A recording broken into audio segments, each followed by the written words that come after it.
खुलुमबाय मोनाबिलिनि गोजोन हामलायनाय बयनिसिमबो जासिहरग्रोबाय। दिनैनि गाहाय रादाबखौ लाबोदों एनडि प्रेजेन्ट इउटुब चेनेलाव। बे चेनेलाव नोंथांमोन बयखौबो बरायबाय। दिनैनि गाहाय रादाब, जेनगोनखौ मिबथिनानै महिलारिया जानला मोनला बिबुंथि होलाबायदों। साहस दङब्ला हाग्रा फोजोबस्रांनायखौ संदान। उरखाव गोरा ब्रह्म। नोंथांमोना नायगासिनो दङ एनडि प्रेजेन्ट इउटुब चेनेल। बे चेनेलखौ नोंथांमोना साबस्क्राइब आरो लाइक खालामनानै जौगाहो। दानिया फैदो आबुं रादाबाव। बे रादाबखौ दैथायहरदों बड'सा थान्दै कसुगावनिफ्राय। इउपिपिएलनि हारि धोरोम बासिनाय गैयै गासै रायजो राजाजों बोजबजानायखौ नुनानै गिखांनाय मोन्दों हाग्रामा महिलारिया जानला मोनला बिबुंथि होबायदों।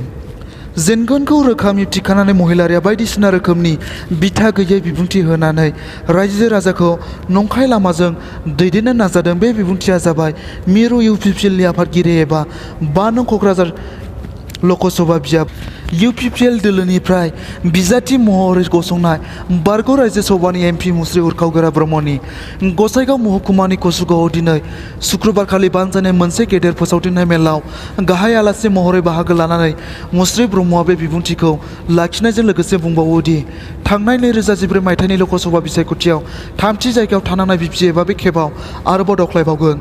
भारा लानानै फैनाय सुबुंफोरजों सुबुं गोमाखुंनानै गोहो दिन्थिनो नाजानाय महिलारिया बिसायख'थियाव जेनगोनखौ रोखासै होननानै मिथिनो मोननायलाय जेरैबायदि मोननाय जादों।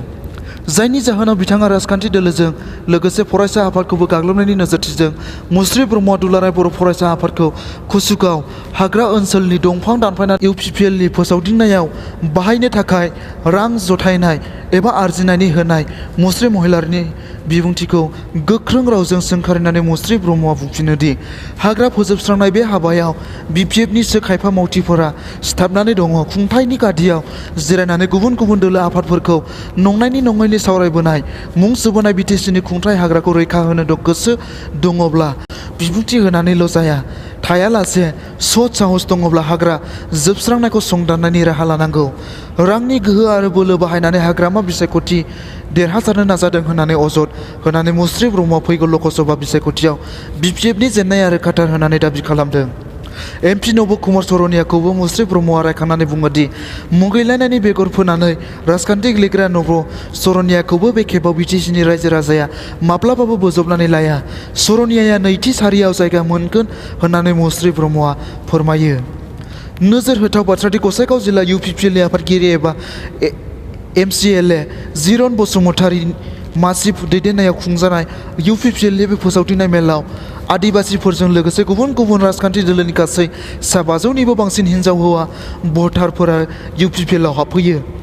मेलखौ दैदेननानै आफादगिरि जिरन बसुमतारी बुंबावोदि बिटिसिनि खुंथायाव थानाय बिपिएफ दोलोखौ बहैथि समाव रायजो राजाया बोजबनानै लानो सानाखिसै। मानोना बिपिएफ दोलोजों थैथाब थांथाब थाग्राफोरनि अनगायैबो सरासनस्रा रायजो राजाफोरा मोनबो जौगाखांनाय मोननो हायाखै। लामा सामा लुनायनिफ्राय जागायनानै गासै जौगालु बिथांखिफोरावनो रां जाख्ल'नानै कौटि कौटि रांनि बिगोमा जानाय बिपिएफ दोलोनि दैदेनगिरिफोरा गुबुन गुबुन राजखान्थि दोलोखौ मुं सुनाय आरो अजद होनाया जोबोरैनो मिनिथाव बाथ्रा होननानै बिथाङा बिपिएफ दोलोनि जेननाया मोगथां सैथो होननानै बुंबावो। बे मेलावनो आदिबासि दैदेनगिरि हपना सोरेना इउपिपिएलआव हाबफैनानै बिजेपिजों जुथायैनो रायजो सरकारखौ सामलायनायजों लोगोसे बिटिसिनि गादिखौ दखल खालामनाय बिपिएफ दोलोनि आफादगिरि एबा बिटिसिनि गाहाय हाग्रामा महिलारिजों लोगोसे मन्त्रि चन्दन ब्रह्मखौ हेमन्त बिश्व शर्मानि सोलोंसा होननानै अजद दैखांबावो।